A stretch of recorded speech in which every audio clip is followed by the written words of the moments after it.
Magandang gabi mga kaibigan, mga kababayan at mga kapatid.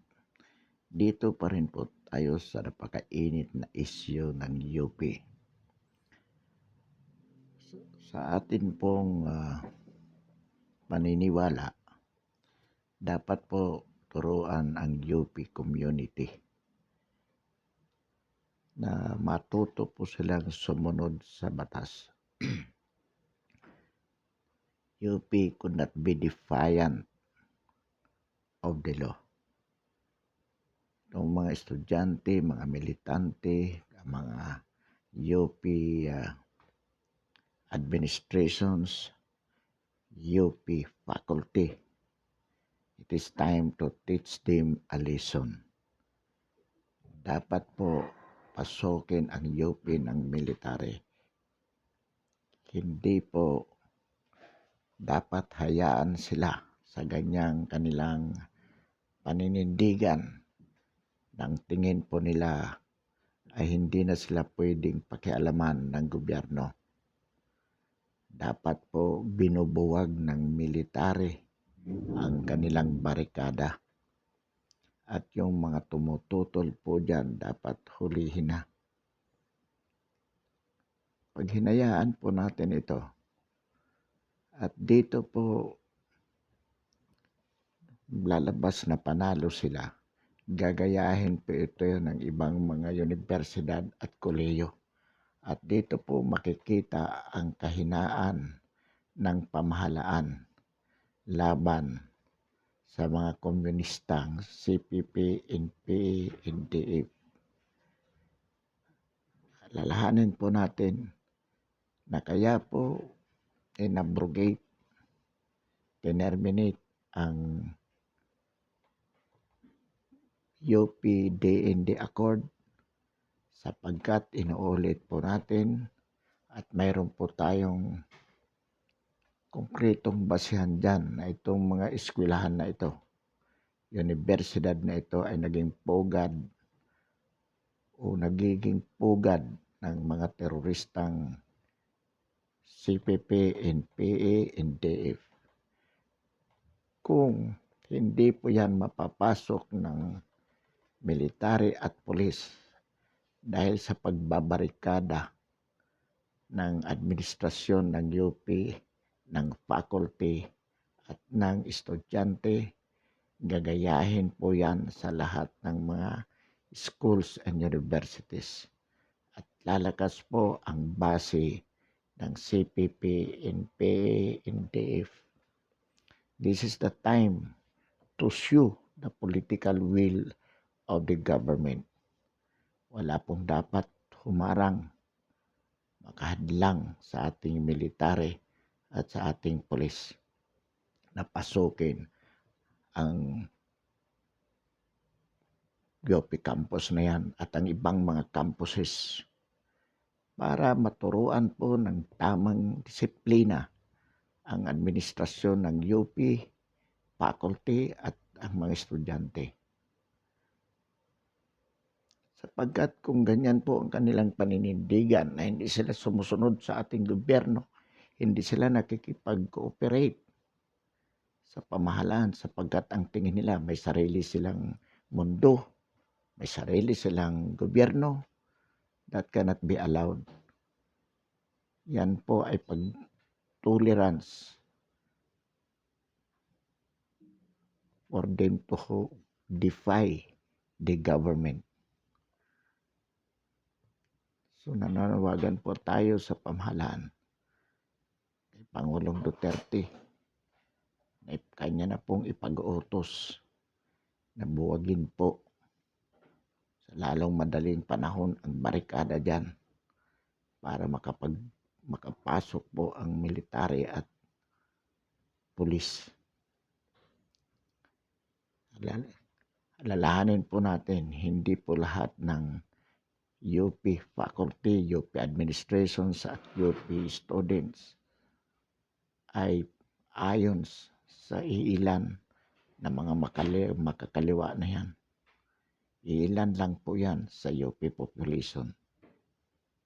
Wala pa pong mga 10% yan. So, leksyon po ito hindi lamang sa UP. Ito po ay magsisilbing leksyon sa lahat ng universidad sa Pilipinas. It is time to do it.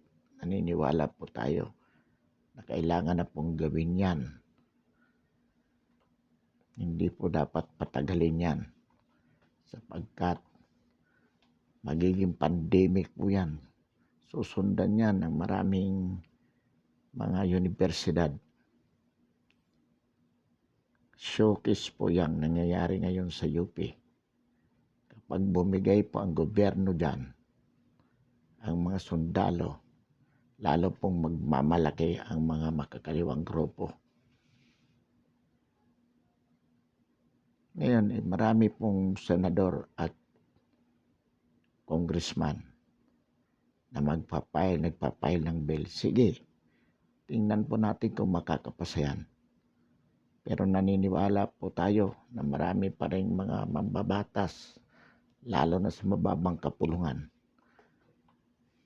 ang mayroong tamang kaisipan na hindi po papayag sa ilang mga tiwaling politiko na basta makakuha lamang ng boto ng mga estudyante na isa sa batas nila yung UPD-ND Accord na kung saan pagbabawalan na ng permanente ang mga sundalo at pulis sa mga universidad at kolehiyo.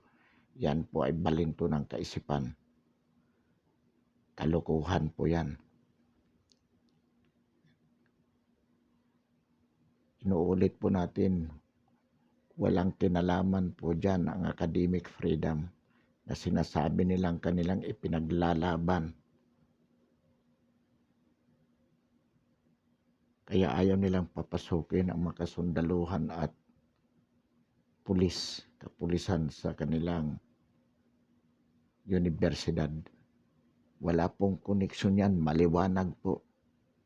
Kaya inuulit po natin, dapat yan si Concepcion, yung Lanosa na yan at ibang mga kasama dyan. Board of Regent ng UP, dapat buhagin yan, palitan yan.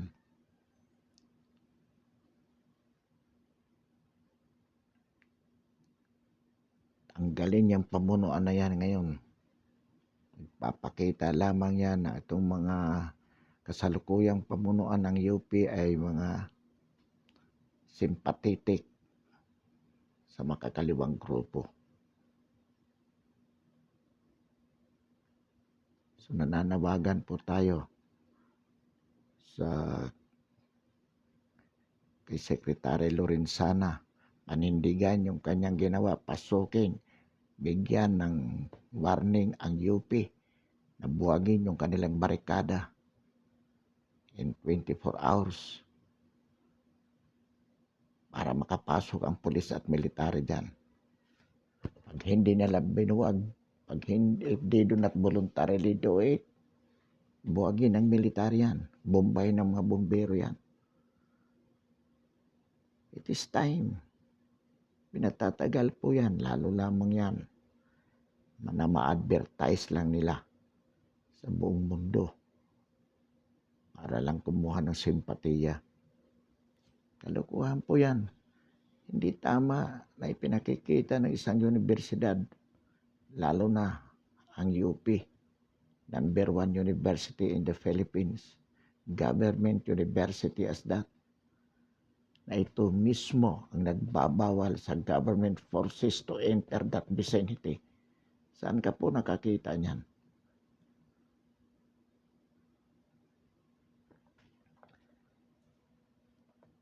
Government forces is being prohibited to enter that government vicinity, government university, suspected of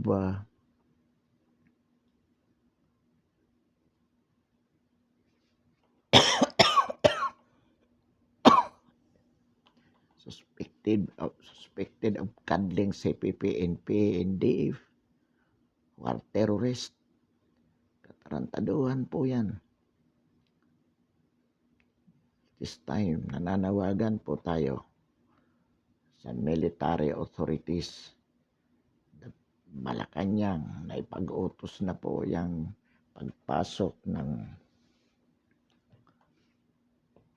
police at military sa UP. Tingnan po natin kung susunod si Concepcion kapag ipinag-utos na ng Malacanang natanggalin yung kanilang barikada para makapasok ang pulis at military. Kapag hindi sumunod in 24 hours, persahin na pasukin yan. Yan lang po ang solusyon dyan. Hindi po pwedeng hayaan po yan. Matter comes to worse, close it. Sarado ang UP. Any government university which is defiant of the government order should be closed. Hindi po natin pwedeng hayaan. Mga magulang, mga estudyante na nanawagan, mga estudyante nananawagan din na dapat papasukin ang military at pulis dyan upang maprotektahan ang mga estudyante mula sa makakaliwang grupo. Pero mismo ang administrasyon ng UP sa pamumuno ni Concepcion, dapat yang kinakasuhan na lahat ng Board of Regents dyan, lahat ng faculty dyan, na hayag-hayagang sumusuporta, sumasama sa rally upang hadlangan ang pagpasok ng military at pulis. So ito po yung ating panawagan. At dito naman po sa mga kongresista at senador, ang kakapal po ninyo. Ano ang logic ninyo para gawing batas yan? Para pagbawalan ang military at pulis sa mga universidad. Bakit? Bakit kailangan pagbawalan ang presensya ng pulis? Dahil wala kayong tiwala sa pulis at military? Kanino kayo magtitiwala?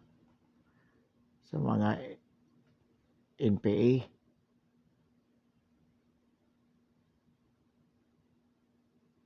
Alam na alam ninyo na ang mga universidad o colleges ay ginagawang recruitment ground. Natural lang po yan na i-deny ng mga ng administrations ng mga nabanggit na university.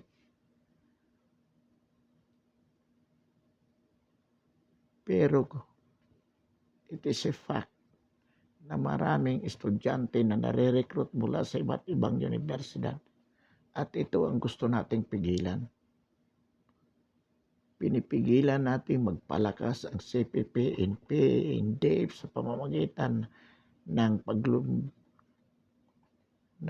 paglulunsad ng recruitment, ng propaganda sa mga universidad. Ito ang target nila. Sa halip na makipagtulungan kayong mga senador at mga congressman sa ating pamahalaan na tuluyan ng malansag itong teroristang grupo na ito. Lalo nyo lamang pinalalakas sa pagsasabi, sa pagpapasa ng batas na pagbawalan ng military at pulis sa loob ng mga universidad at kolehiyo.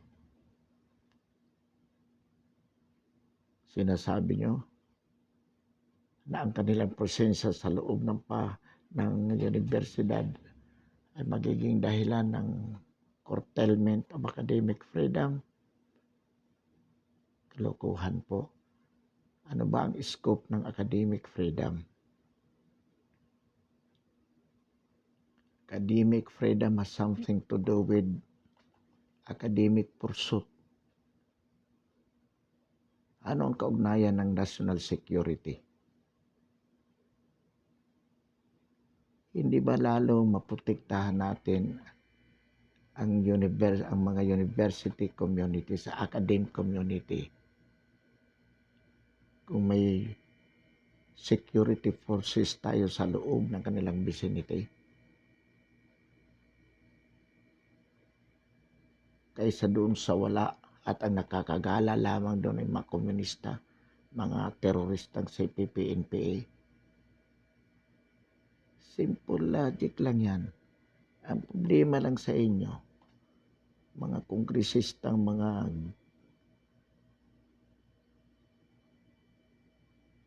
senador, sa halip na palakasin nyo ang security forces ng Estado sa loob ng mga universidad at kolehiyo para hindi na makapasok ang mga teroristang CPP, NPA, NDF. Pinipigilan nyo pa. And now you do it by passing a law to that effect.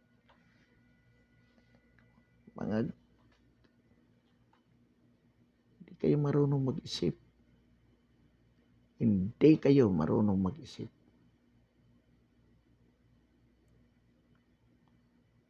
Inuulit po natin sa kinaukulan, sa DND, sa DILG, na sa namumuno sa kapulisan, sa Malacanang, from the office of the Chief Executive, pasukin na po yung UP na yan. Yung lahat ng humadlang, inuulit natin, pahuli na po.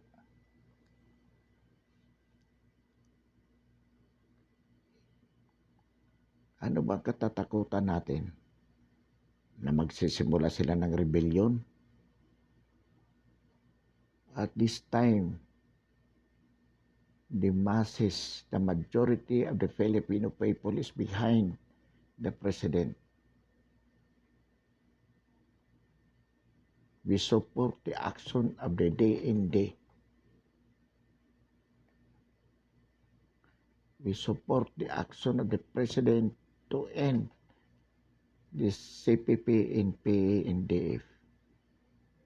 And if by entering UP vicinity is one of the means by which CPP, NPA, and DF would be paralyzed, then so be it.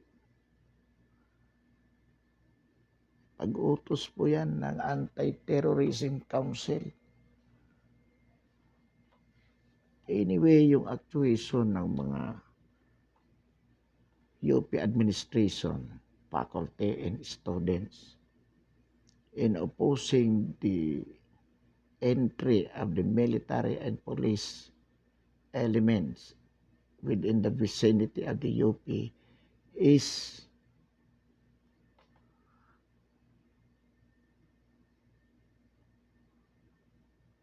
a terrorist act. Bakit? Because the purpose of abrogating the UP DND Accord is for the military to be able to end CPP and PA activities within the vicinity of UP in terms of recruitment, propaganda, using it as a venue for planning and overthrowing the government, using UP as the venue for planning and furtherance of their terrorist activities. So, the Anti-Terrorist Council pwede pong mag-utos dyan para pasukin na yan. Dahil pag hindi po napasok ng military at police ang UP at lalabas na nanalo sila sa isyong ito, gagayahin po ng mga ibang university yan at tutuloy po ng mga gagong congressman at senador ang pagpapasa ng batas na pagbawalan ng tuluyan ang mga pulis at military sa mga universidad. At kapag naging batas po yan, 150% mamamayagpag po ang mga CPP, NPA, NDF sa loob ng mga universidad. Gagamitin po ito ng kaaway ng Estado para pabagsakin ang gobyerno. Ito pong mga congressman at mga senador, yan po na nagbabalak, na nagsusulong ng pagkakaroon ng batas na pagbawalan ang mga pulis at military sa loob ng universidad. Yan pong lahat ay mga supporters po yan ng mga komunista, ng mga NPA. Bakit po? Sapagkat may personal interest po sila. Alam mo po, ang mga politiko, inuulit natin, bakit pa ang politiko ay sumusuporta sa NPA? Una po, katulad ngayon, mag-i-eleksyon na naman.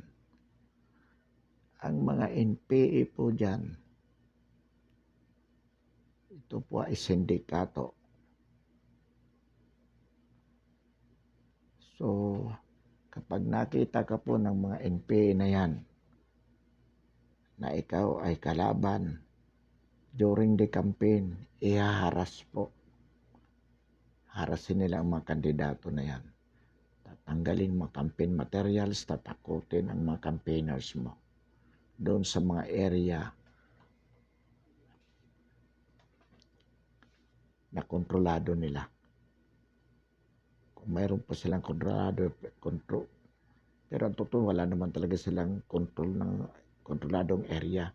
Kaya lang siyempre hit and run. So harassment, una against the politicians na nagpapakita na sila ay kinakalaban. Yung mga campaigners mo, iharas. Yung mga campaign materials mo, iparwisyuhin. Una po yan.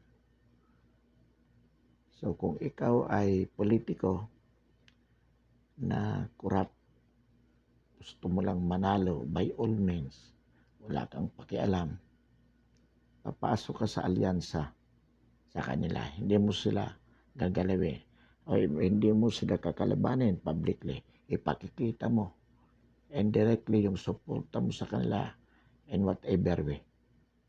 Magbibigay ka ng pera sa kanila.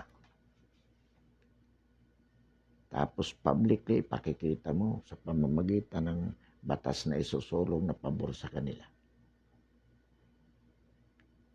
Pangalawa pong interesan, magagamit mo ang NPA bilang private army para iharas yung kalaban mo sa politika sa isang area na yan.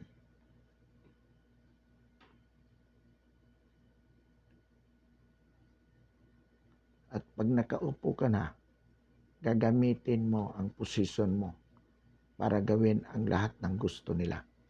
Definitely po, gusto ni Maria Sison, gusto ng NPA na gawing batas na pagbawalan ang mga military at pulis sa universidad sapagkat ito yung mga base nila sa kalungsuran. These are universities and colleges are basis for their operation, urban operation. So kung ano ang gusto ng mga NPA, susundin mo. Otherwise, i-blackmail ka nila. Sasabihin nila na ikaw ay sumusuporta o kaya pwede ka nilang ilikidab, i-ambush.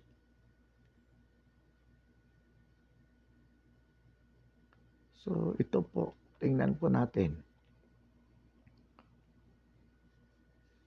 Halimbawa po sa Senado, ito si Binay, ito si Villanueva, ito si Anggara, si Crespo. Mayroon nga isang rebelde na nagsabi na si Crespo ay nagbigay ng 150 million kay Maria Sison. At lalo na ngayon, nagbabalak na naman kumandidato sa 2022. Kaya nangunguna sila para sila ang sponsor agad ng batas. Of course, under the guise of academic freedom, which is very, very remote. Has no relation whatever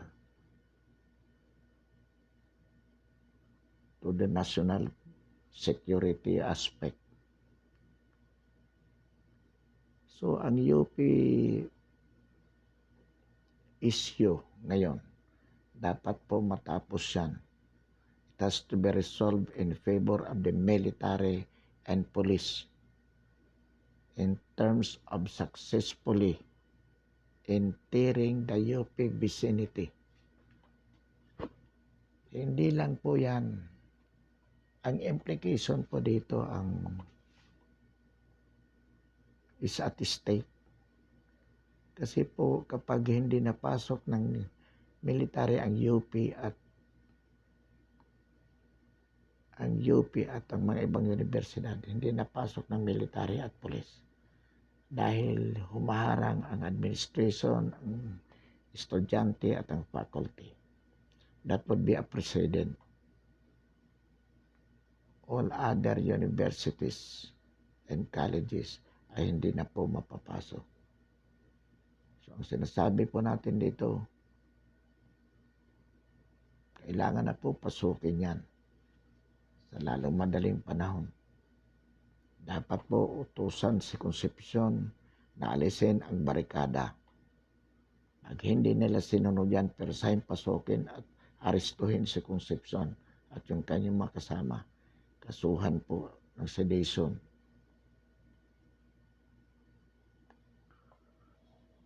Kung ano mang appropriate cases na pwede pong ikaso sa kanila.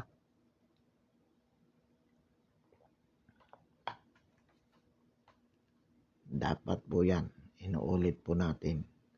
Nananawagan po tayo sa ating Pangulo na ipakita, gamitin na ang kanyang kamay na bakal sa isyu na yan. Nang sa ganun po, pag ipinag-utos ng Pangulo, na lahat ng universities and colleges tayuan ng police or military detachment sa loob mismo ng compound to shy away the CPP and PA in those vicinities. Ang tumututo lang po sa ganitong palisiya ay yung mga makakaliwa. Very definite po yan sapagkat anong dahilan para tutulan nila ang pagkakaroon ng mga police at military detachment sa loob ng universities and colleges.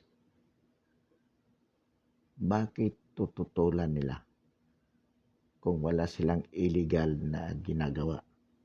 At ang illegal po dyan, yung allowing the CPP, NP, and DF to freely operate.